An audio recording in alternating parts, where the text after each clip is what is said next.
Captain Ernst Hofmann's medical file contained a notation that should have ended his career in January 1945. Traumatic optic neuropathy, bilateral, secondary to blast concussion, visual acuity reduced to light perception left eye, limited peripheral field right eye.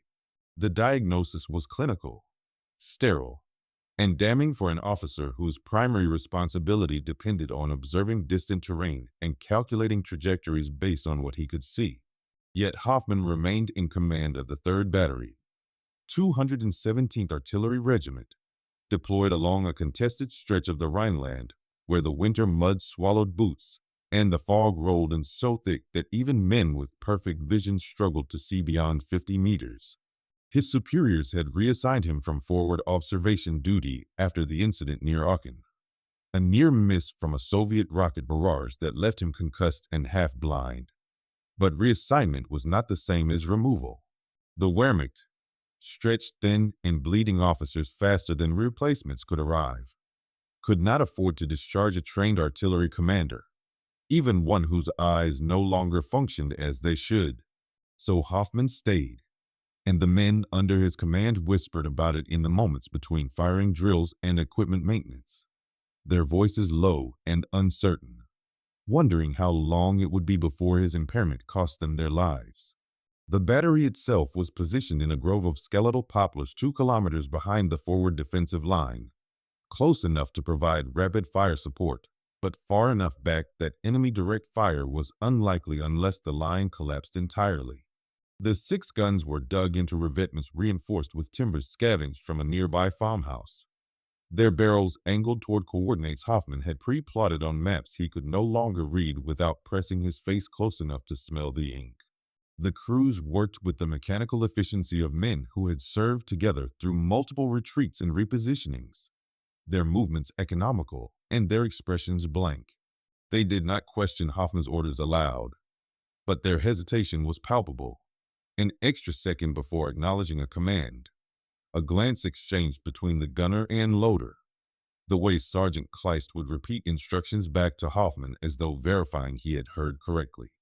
Hoffman felt their doubt like a weight pressing against his ribs, but he gave no outward sign of it. He stood at the plotting table beneath the camouflage netting, his left hand tracing the contours of the topographic map by touch, his right hand resting on the stack of pre-calculated firing tables he had prepared in the days before deployment.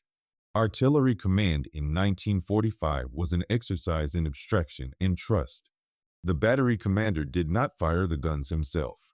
He relied on forward observers positioned closer to the enemy, on radio operators who relayed coordinates through static field transmissions, on meteorological data that factored wind speed and air density into calculations, on the crew chiefs who adjusted elevation and deflection based on his orders.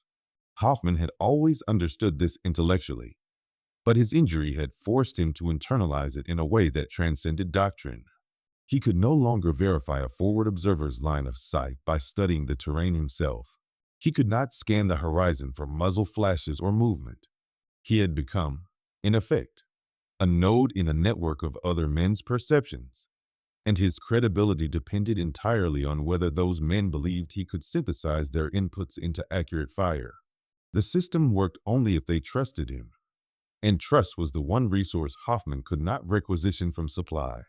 The morning the orders arrived, the fog was so dense that Hoffman could hear the dispatch rider's motorcycle before he saw the blurred outline of the man dismounting near the command post. The written orders were brief. Enemy armor movements detected near the village of Elsdorf.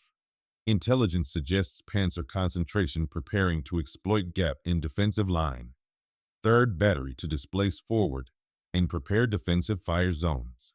Hoffman listened as Kleist read the orders aloud, his voice flat and professional, and then he traced his finger across the map to the coordinates indicated.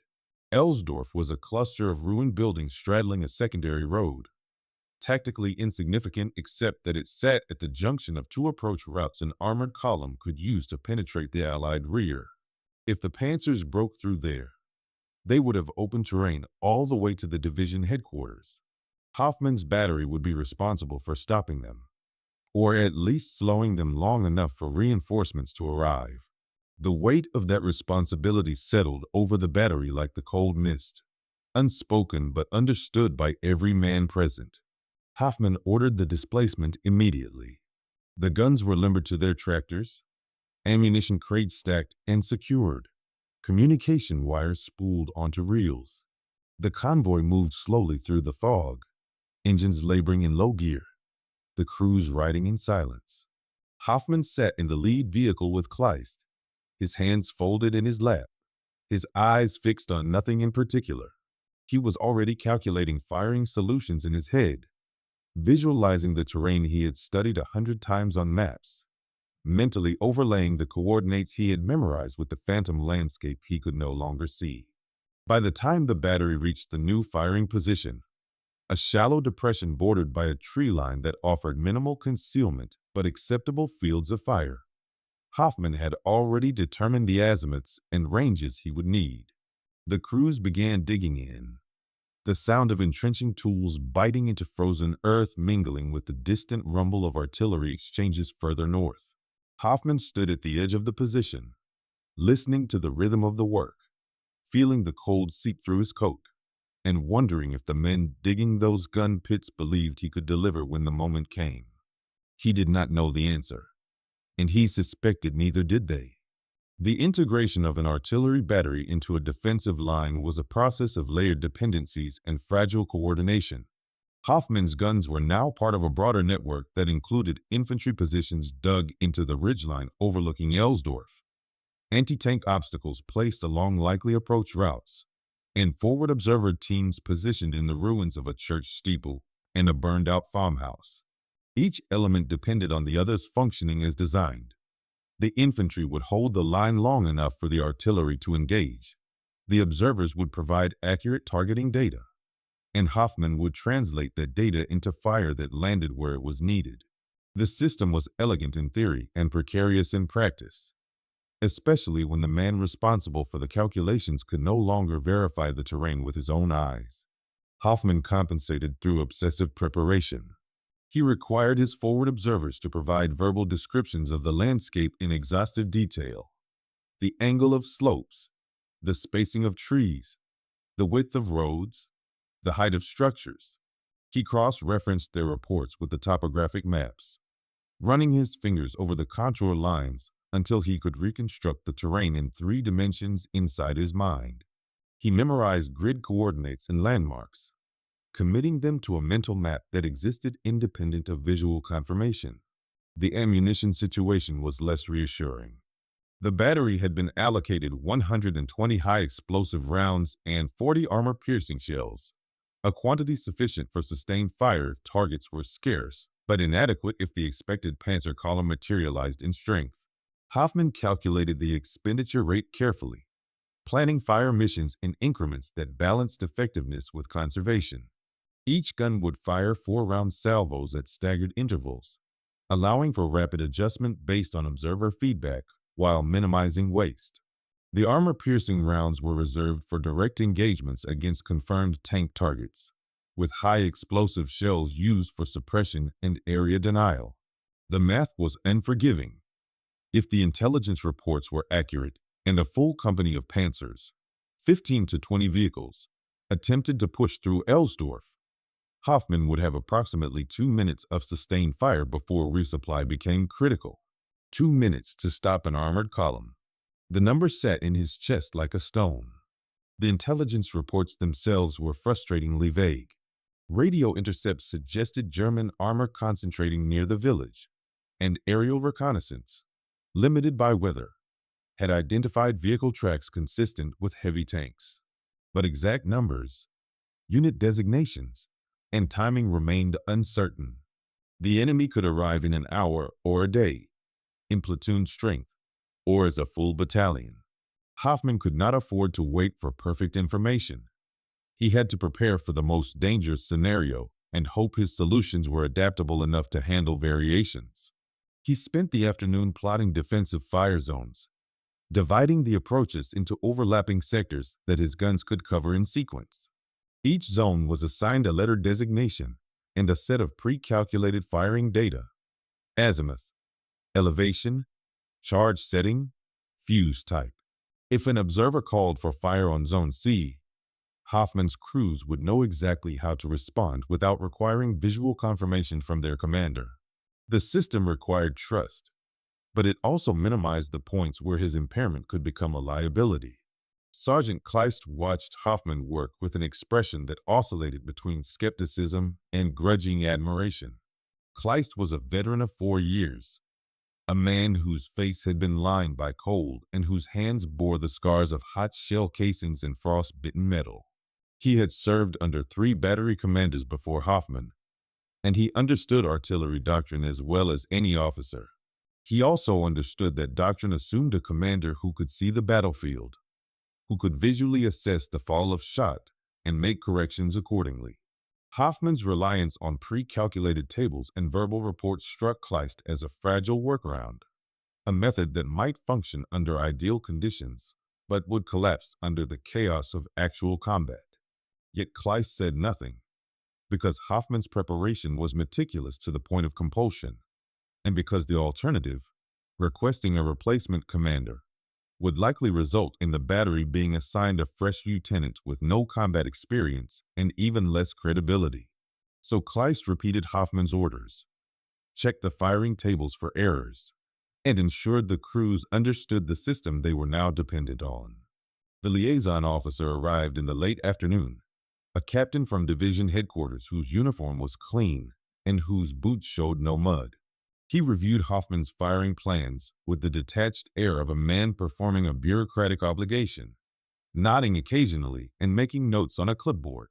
When he finished, he looked at Hofmann directly for the first time and asked whether the captain felt confident in his ability to execute the mission given his medical situation.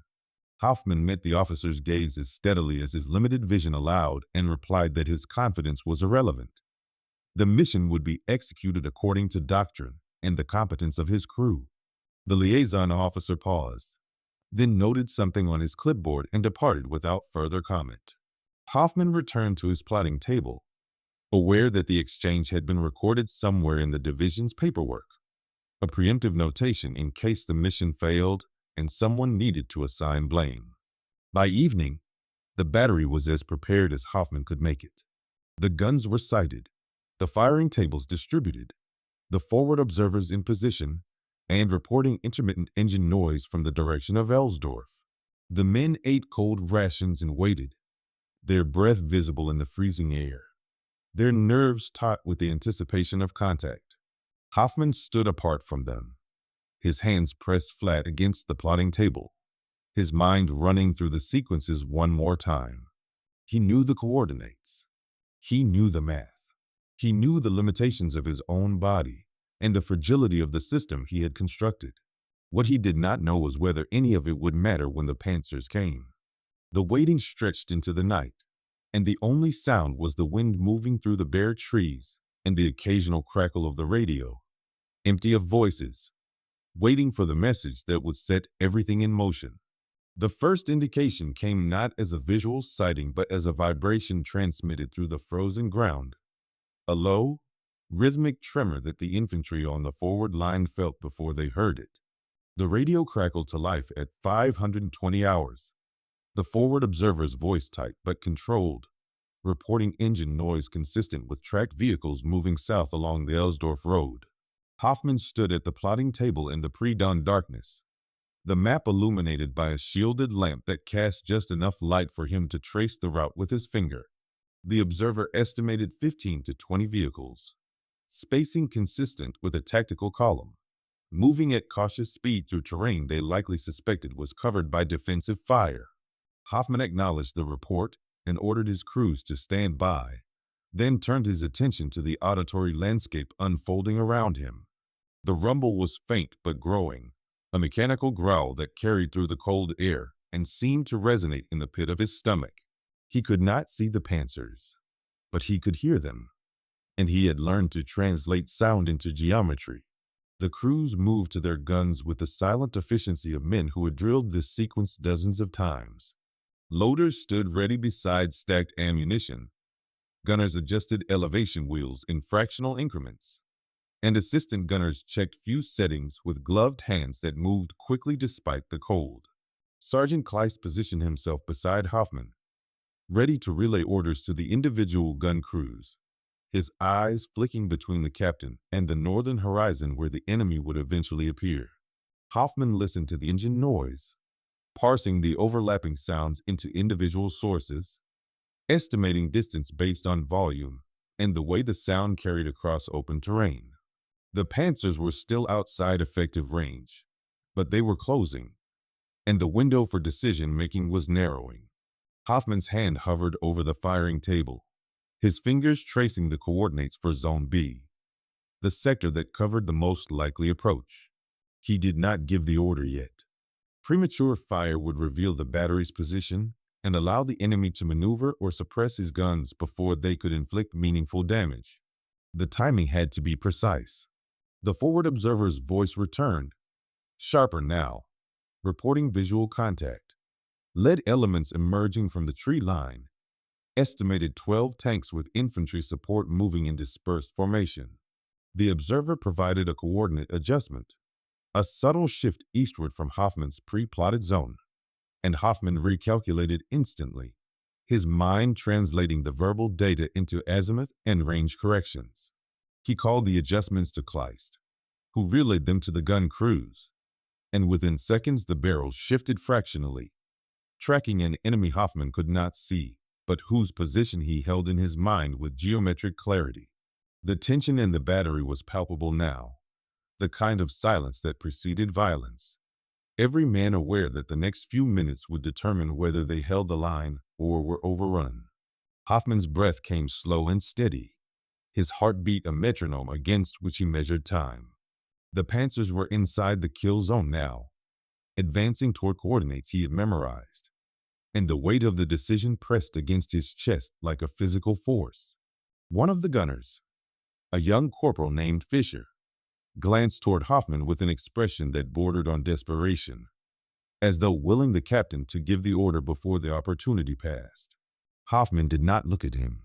His attention was fixed inward, on the mental map where the enemy column moved like pieces on a chessboard, their positions updated in real time by the observer's reports and refined by Hoffman's calculations. The lead Panzer was now at grid reference 347 to 892, moving southeast at approximately 8 kilometers per hour, with the follow-on vehicles strung out at intervals of 30 to 40 meters. Hoffman's fingers tapped the edge of the plotting table once, twice, a nervous habit he had developed since losing his vision, a way of grounding himself in the physical world while his mind operated in abstract space. The moment was almost here, but not yet. The column needed to advance another 100 meters, into the sector where his pre-calculated fire would achieve maximum dispersion, where the terrain funneled them into a narrower front and reduced their maneuverability. The forward observer's voice came again, urgent now, reporting that the lead elements were accelerating, possibly reacting to movement on the ridgeline. Hoffman processed the information in an instant. If the Panzers accelerated, they would pass through the optimal kill zone before his guns could deliver effective fire. The window was closing. He made the decision without hesitation, his voice calm and measured as he issued the fire command. Battery, fire mission, Zone B, high explosive, fuse quick, 4 rounds per gun, fire on my command. Kleist repeated the order, his voice carrying across the gun line, and the crews responded with practiced speed.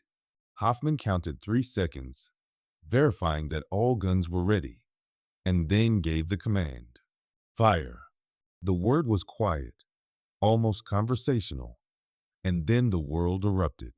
The 6 guns discharged in a rolling sequence, each report a sharp crack that split the morning air and sent a physical shockwave through Hoffman's chest.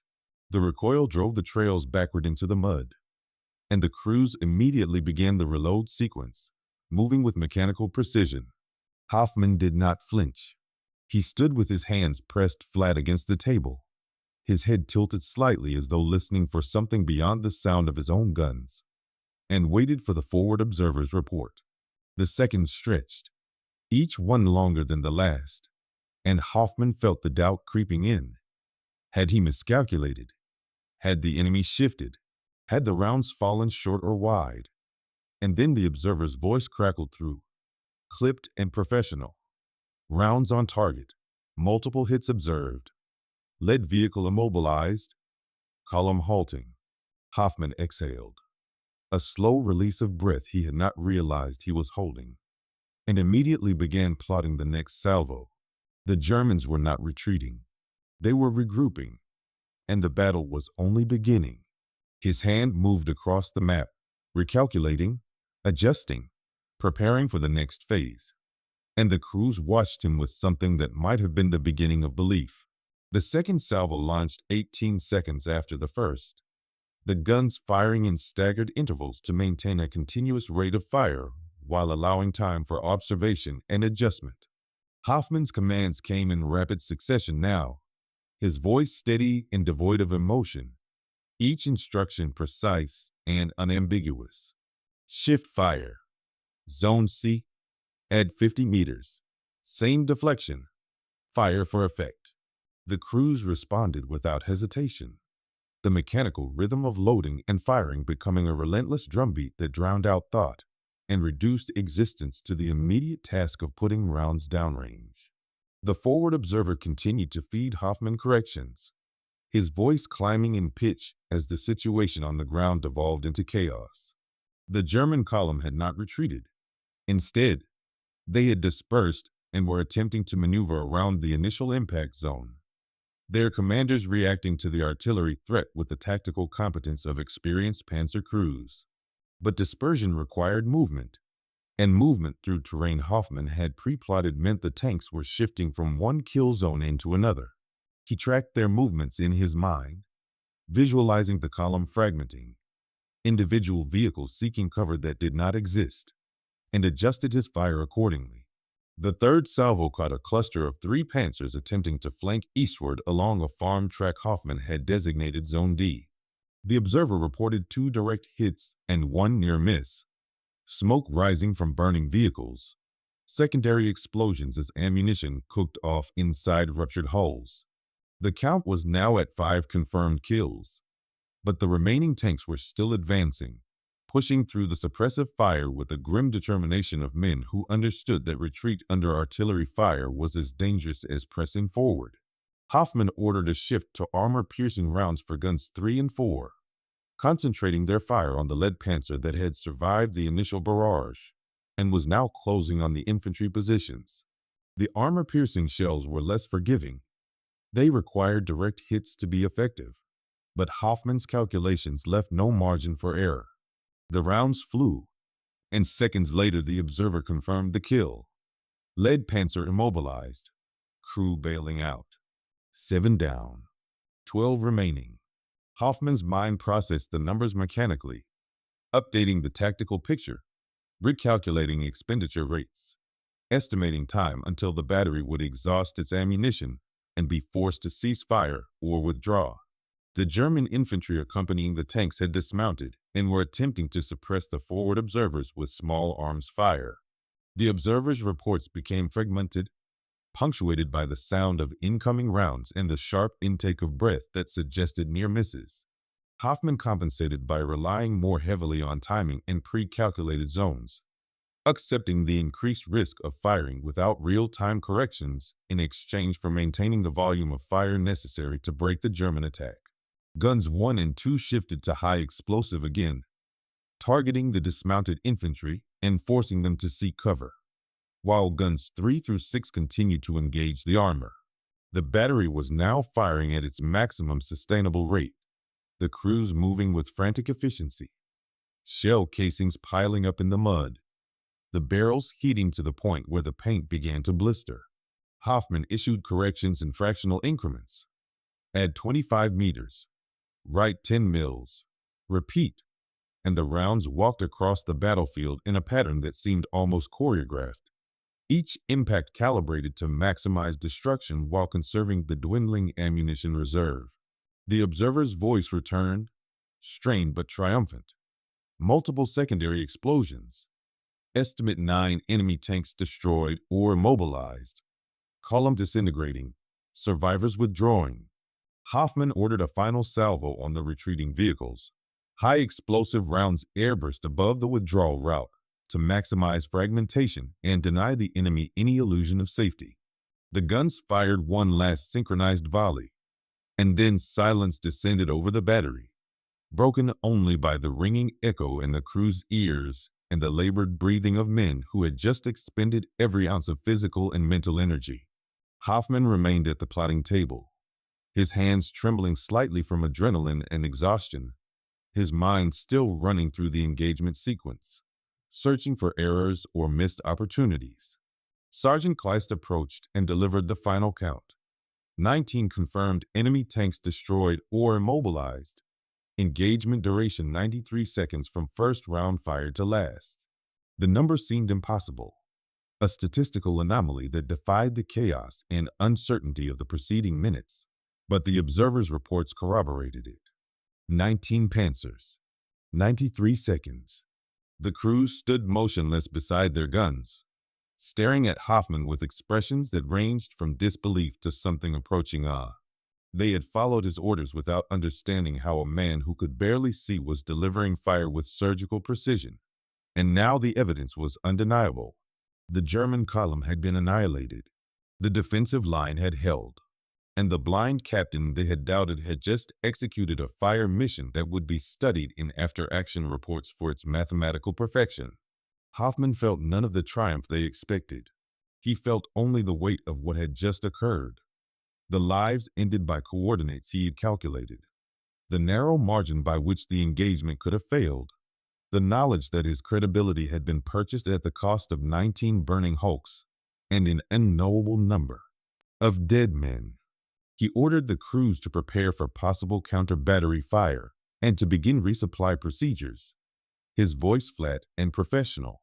And then he turned away from the plotting table and walked to the edge of the position, where he stood alone in the cold morning air, listening to the distant crackle of fires and the fading rumble of retreating engines. The battle was over. The doubt was not.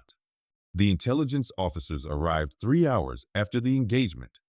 A captain and a lieutenant traveling in a staff car that somehow remained clean despite the mud that coated everything else.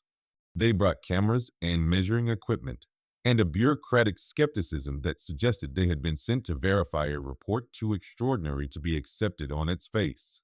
Hofmann accompanied them to the impact zone, walking slowly through the torn landscape where his shells had landed, his limited vision sufficient to register the dark shapes of destroyed vehicles and the scorched earth surrounding them. The officers moved methodically, photographing each wreck, measuring crater diameters, counting shell fragments, documenting the evidence with the detached precision of men for whom war was a series of data points to be compiled and analyzed. They confirmed 19 Panzers total, 14 completely destroyed, 3 immobilized and abandoned, 2 damaged but potentially recoverable if the Germans mounted a recovery operation. The distribution pattern of the impacts suggested a firing solution that had been calculated with near theoretical precision, each round placed to maximize coverage while minimizing redundancy. The younger lieutenant, whose uniform suggested he had never been closer to combat than a classroom, asked Hofmann how he had achieved such accuracy without visual observation. Hofmann replied that he had relied on competent forward observers and pre-calculated firing tables. The lieutenant wrote this down as though it were a revelation. The battery's position had been reinforced by mid-morning, additional ammunition arriving along with orders to remain in place pending further enemy activity. The crews busied themselves with maintenance and resupply, their movements slower now, fatigue settling over them like a weight. They did not speak about the engagement directly, but their demeanor toward Hofmann had shifted. When he issued an order, they acknowledged immediately, without the fractional hesitation that had marked their interactions before. When he moved through the position, they stepped aside with a deference that bordered on reverence. Sergeant Kleist, who had spent the engagement relaying Hofmann's orders with barely concealed skepticism, now repeated them with the confidence of a man who had witnessed something he could not fully explain but no longer doubted. The change was subtle, But Hofmann felt it acutely. He had earned their trust through violence, and the knowledge sat uneasily in his chest. The tactical impact of the engagement extended beyond the immediate battlefield. The destruction of the Panzer column had delayed a larger German offensive that intelligence later revealed was intended to exploit the gap in the Allied line and threaten division headquarters. The 24-hour delay caused by the failed assault allowed reinforcements to arrive and fortify the defensive positions, effectively closing the gap the Germans had hoped to penetrate. Hoffmann's battery received commendation from the division commander, a terse paragraph in a written order that acknowledged the successful defense and noted the exceptional accuracy of the fire mission. The commendation was filed in Hoffmann's personnel record alongside the medical notation about his vision, a bureaucratic juxtaposition that perfectly encapsulated the ambiguity of his situation. He had proven his competence in the most absolute terms possible, and yet the institutional machinery remained uncertain whether that competence validated his continued service or simply represented a fortunate anomaly. The physical toll of the engagement manifested slowly. Hofmann had maintained rigid control throughout the 93 seconds of fire, suppressing the pain that had been building behind his damaged eyes and the nausea that accompanied sustained concentration. Now, with the immediate crisis past, his body demanded payment.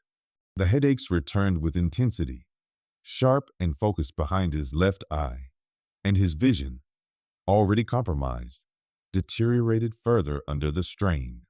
He sat in the command post with a cold compress pressed against his forehead, his hands shaking from exhaustion and neurological overload, while Kleist handled the routine administrative tasks that followed any engagement. The sergeant did not comment on Hoffmann's condition, but he ensured the captain was not disturbed unless absolutely necessary, a small act of consideration that Hofmann registered with gratitude he could not express.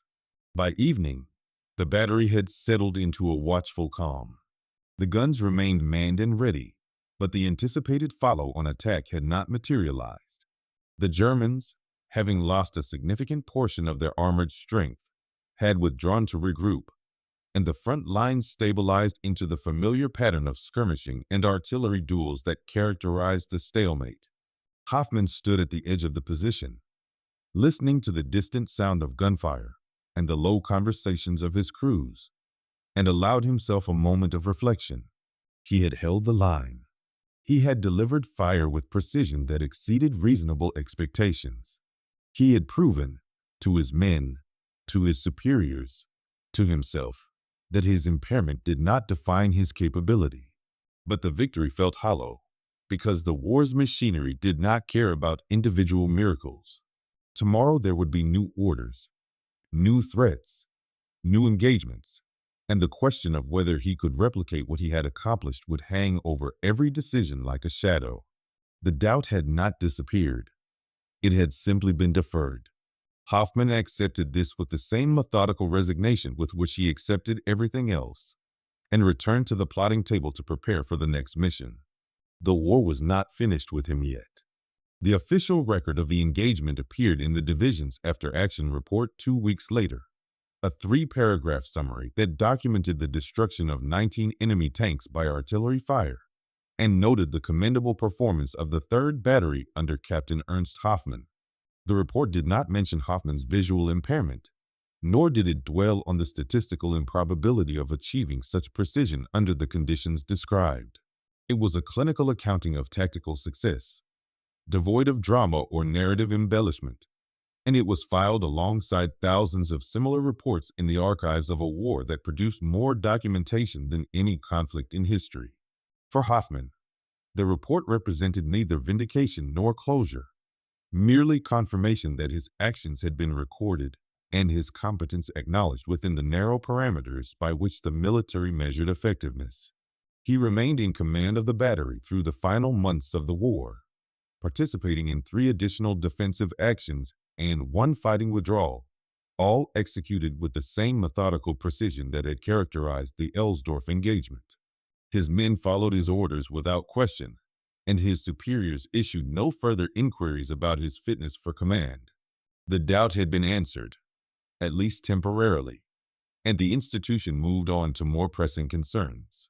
The question of what became of Captain Hofmann after the war requires navigating the incomplete and often contradictory records that characterize the immediate post-war period.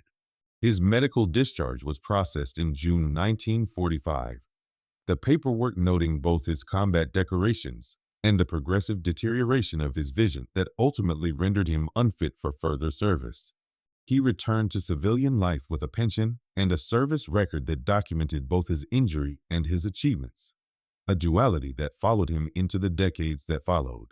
The nature of battlefield adaptation, the way necessity forces individuals to transcend their limitations, became a subject of quiet study in post-war military academies, and Hofmann's case appeared occasionally in lectures and training materials as an example of compensatory command techniques.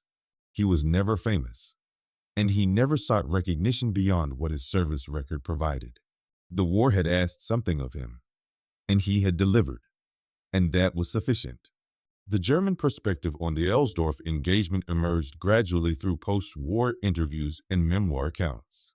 Survivors of the Panzer column described the artillery barrage as unnaturally precise, the kind of fire they associated with air-directed missions or forward observer teams positioned at close range. The idea that such accuracy could have been achieved by a commander with impaired vision struck them as improbable, almost insulting in its implication that their defeat had been engineered by a man operating under conditions that should have rendered effective command impossible. Yet the evidence was undeniable. The concentration of impacts, the timing of the salvos, the way the fire had adapted to their maneuvers in real time. The engagement became a footnote in German tactical studies, occasionally cited as an example of the dangers of underestimating Allied artillery capabilities and the importance of rapid maneuver through contested terrain. Hofmann's name appeared in none of these accounts. The Germans did not know who had commanded the battery, only that the fire had been devastatingly effective. The institutional question of how the military bureaucracy reconciled Hofmann's disability with his demonstrated capability was never fully resolved, because the war ended before the contradiction could be systematically addressed. In the immediate post-war period, the question became moot. Returning soldiers with disabilities were processed through demobilization systems designed for efficiency rather than nuance, and Hofmann's case was neither unique nor precedent-setting. The medical discharge was granted, the pension calculated, and the file closed.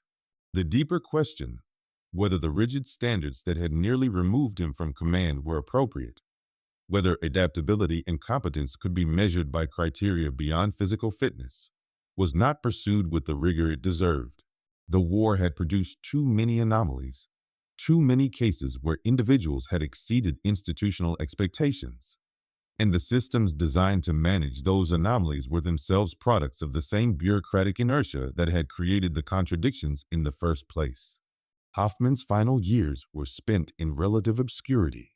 He worked briefly as a mathematics instructor, his ability to perform complex calculations mentally translating well to teaching, though his vision continued to deteriorate until he was functionally blind by the early 1950s. He married, raised a family, and rarely spoke about the war except in the most general terms.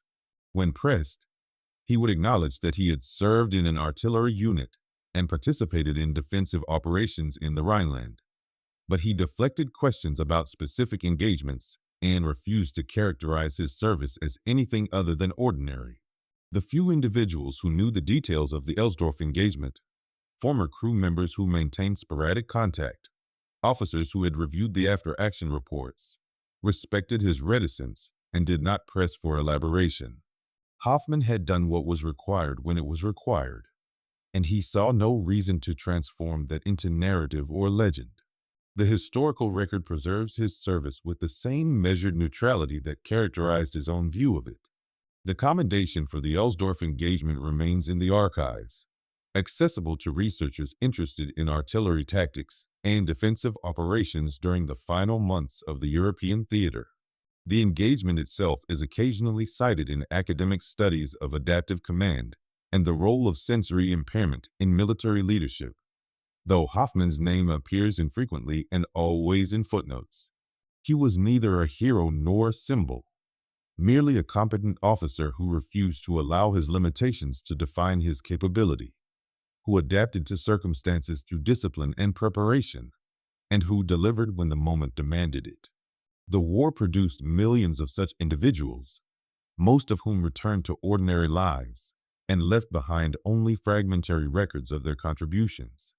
Hofmann's story is significant not because it is unique, but because it is representative, a reminder that competence is measured by results rather than physical condition, that adaptation is a function of will as much as ability, and that the most profound acts of courage are often the quiet, methodical decisions made under conditions of uncertainty. The record stands, neither celebrating nor condemning, simply documenting what occurred in a frozen grove of poplars on a winter morning when a blind captain calculated coordinates he could not see and held a line that should have broken.